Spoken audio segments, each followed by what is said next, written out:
Okay, so you can see we've got our fuel log on here and it's burning really nicely. It's going black, it's charring, and it's beginning to look not far off like a normal natural log. It's giving huge amounts of heat that I can feel here. And I'm just going to play around with the air control just to sort of see what happens really to the flame. So at the moment the flame's moving very, very quickly, but if we, do it with my left hand, if I move the air control in a bit, you can see it's got these nice little circular cutouts here, so you get these little half moon shapes as you move it in. So if I just go to about halfway and leave it for a few seconds and we'll see what happens.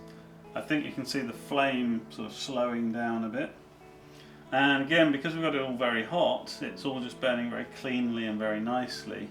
So now we're at the point where we don't necessarily want to just keep the fire getting hotter and hotter and hotter.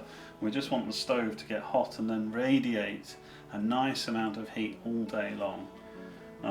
Let's see what happens if we just shut it down a little bit more again. So we'll go to a sort of waning moon now on the, or if we're going to use the little moon analogy on the top here. And again you can see that that has just slowed down a bit more as well. And I think I'll probably leave it like that, and it's got a really nice amount of little bits of flame just dancing up and down. Nice and clean flame at the back, nice clean glass, and I think that's going to last now. That fuel log will probably sit there and burn away for a good 2 hours or so.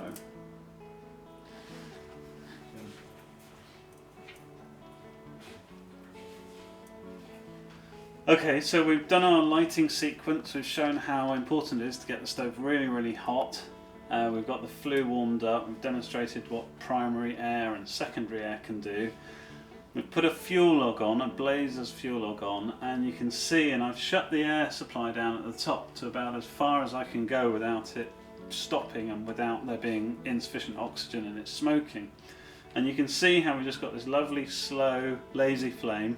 I know you can't feel it, but there's a massive heat coming off here, and we're still in the correct zone for clean burning, so we're not creating any tar or creosote in the chimney, and that flue thermometer is about 150, 175 degrees centigrade, so we're keeping a lot of heat in the body of the stove, and it's just going perfectly.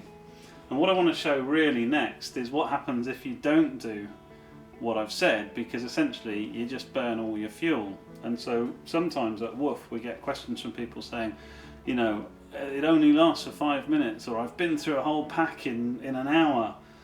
The fuel's rubbish. It's not the fuel, it's the way the stove is operated. So we have to be careful here because we'll probably get too hot, so we won't be able to demonstrate it fully, and we could just get I could get too hot. I think that's going to be the problem. So let's just show. We've got this beautifully burning Blazer's fuel logs, absolutely perfect.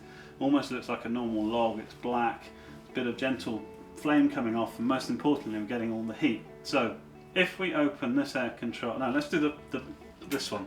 This is what you really shouldn't do at all, is have that wide open.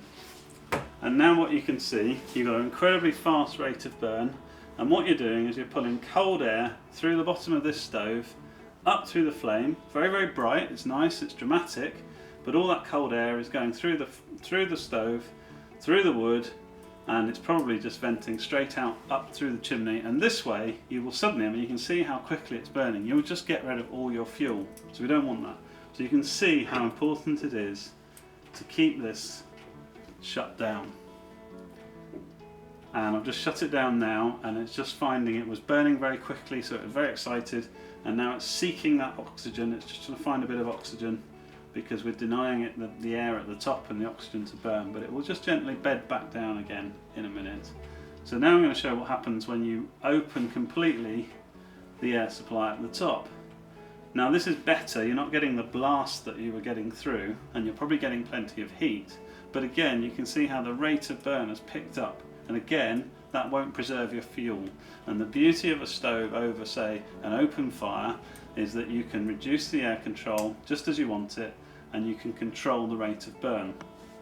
But again, as you can hopefully see already, if you do this, you just get lots of flame, you get the heat, but it will blast through and your fuel work at all.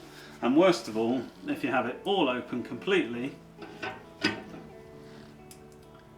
you just get a kind of chaos, and you can see the sort of chaotic flame. It's burning very, very quickly, and we're going to be off the scale with our heat thermometer in a minute. It's getting very, very quick, and you just burn the fuel. So once again, burning wood, shut the primary air control. Close down, maybe just a little bit at a time, the secondary air.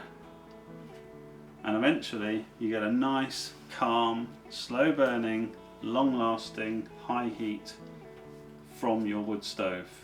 And that's the best way to operate it.